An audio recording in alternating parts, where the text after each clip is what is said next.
Assalamualaikum warahmatullahi wabarakatuh. Kembali lagi di channel Marsha Subiakto.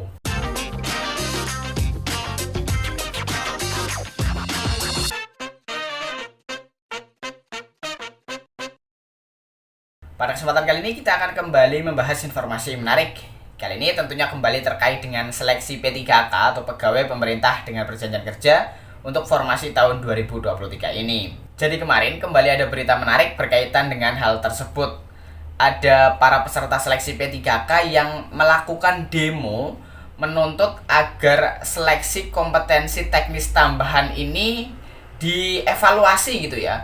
Jadi ceritanya ada salah satu daerah yang melaksanakan seleksi kompetensi teknis tambahan sebagai salah satu seleksi pada pengadaan P3K di tahun 2023 ini. Dan ada indikasi bahwa dengan adanya SKTT ini digunakan untuk meluluskan seseorang gitu ya. Artinya ada anggapan atau ada dugaan bahwa orang yang ingin lulus bisa membayar dan nantinya nilai SKTT-nya akan tinggi sehingga bisa meluluskan seseorang menjadi P3K. Dan para peserta seleksi P3K yang melakukan demo ini berharap agar nilai SKTT bisa dihapus saja, kemudian penilaiannya hanya menggunakan CAT yang dilakukan oleh PKN. Dan tentunya hal ini menjadi berita yang sangat viral karena banyak peserta seleksi P3K di daerah tersebut yang merasa dirugikan dengan adanya SKTT. Dan mungkin langsung saja kali ini kita akan coba lihat beritanya. Untuk itu bagi yang penasaran, simak terus. Oke, bismillahirrahmanirrahim, langsung saja kita mulai. Jadi inilah berita atau informasi berkaitan dengan demo ya yang dilaksanakan oleh para peserta seleksi P3K terkait dengan adanya SKTT ya, seleksi kompetensi teknis tambahan yang nilainya mungkin dirasa kurang wajar. Dan beritanya disampaikan oleh beritahuta.com. Judulnya 5 solusi atas kesewenang-wenangan Kepala BKPSDM dan Kadis Pendidikan, salah satunya batalkan hasil SKTT. Kita coba bacakan ya. Tindakan kesewenang-wenangan yang diduga dilakukan Kepala BKPSDM dan Kepala Dinas Pendidikan Mandailing Natal Madinah, Sumatera Utara dalam memberikan nilai SKTT makin menguatkan dugaan mereka punya kepentingan meluluskan atau tidak meluluskan peserta seleksi penerimaan P3K di lingkungan Pemkab setempat. Karena itu, jika ingin persoalan ini terang benderang dan tak menjadi catatan buruk terhadap kinerja Bupati Madinah, tidak ada pilihan lain kecuali meminta pertanggungjawaban kedua pejabat tersebut secara hukum. Menurut saya, Bupati tidak bisa tinggal diam, seolah tak ada masalah. Padahal mata semua orang sedang tertuju terhadap daerah ini. Apa kita tidak malu, kata Irwan Daulay, pemerhati pendidikan Sumut kepada beritahuta.com pada Selasa 26 Desember 2023 malam. Dia menyebutkan, demi keadilan hendaknya tidak ada upaya siapapun melindungi pihak-pihak yang melakukan tindakan kesewenang-wenangan yang diduga dilakukan Kepala Badan Kepegawaian dan Pengembangan Sumber Daya Manusia BKPSDM Madinah Abdul Hamid serta Kepala Dinas Pendidikan Madinah Dolar Hafrianto. Sebab itu, Irwan Daule yang juga mantan dosen Unimed berpendapat ada 5 cara menyelesaikan masalah rekrutmen P3K di Madinah. Pertama, bupati atau wali kota yang daerahnya mengalami kasus serupa dengan Madinah melayangkan surat kepada Kementerian Pan-RB atau Mendikbudristek supaya hasil ujian SKTT atau seleksi kompetensi teknis tambahan dibatalkan karena jenis ujian ini opsional dan boleh tidak diselenggarakan. Kedua, penilaian sebagai dasar kelulusan cukup menggunakan hasil ujian CAT yang dilaksanakan PKN. Selain tidak menyalahi Permendikbudristek juga sangat logis sebab semua peserta seleksi masuk P3K sudah tahu kemampuan masing-masing secara objektif dan transparan. Sebagai perbandingan, coba lihat proses seleksi di Dinas Kesehatan dan formasi teknis terasa adem ayem karena tidak ada SKTT, murni hasil CAT.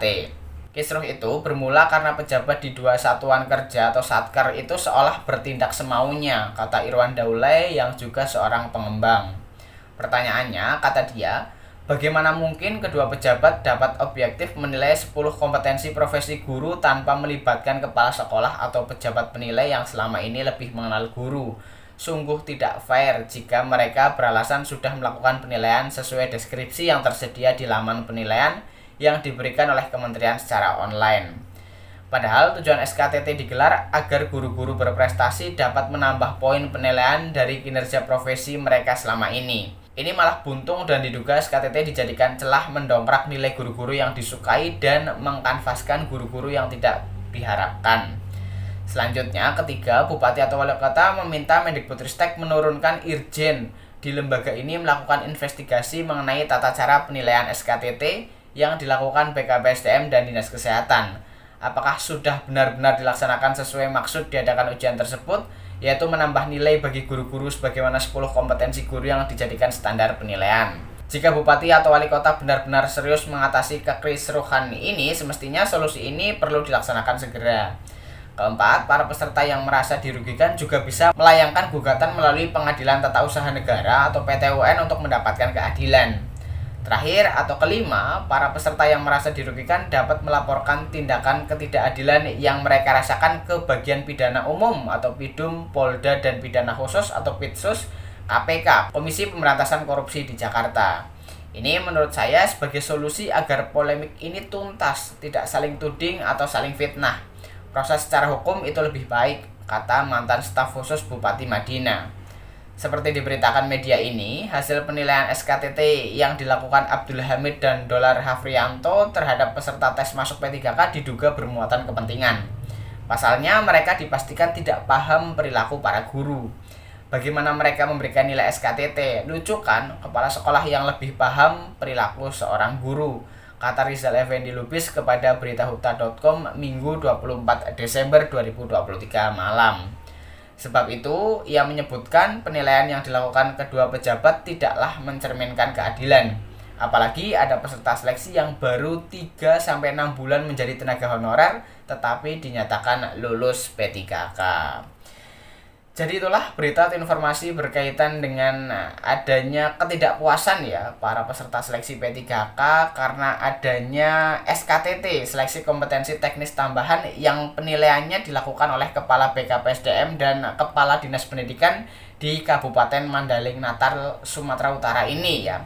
Dan ternyata SKTT malah memberikan permasalahan baru terkait dengan penilaian. Dan memang benar seharusnya kalau seperti ini nilai SKTT dihapuskan saja karena SKTT kan tidak menjadi salah satu seleksi yang wajib. Ini adalah opsional. Kalau daerah membutuhkan SKTT tidak apa-apa. Tetapi setahu saya untuk instansi daerah harus untuk jabatan-jabatan yang butuh keahlian khusus baru boleh melaksanakan SKTT. Nanti kita tunggu ya bagaimana keputusan dari Bupati Madinah ini. Apakah memang akan melaksanakan rekomendasi yang disarankan 5 solusi tadi ya atau seperti apa. Dan semoga ada keputusan yang benar-benar adil untuk seluruh peserta seleksi P3K.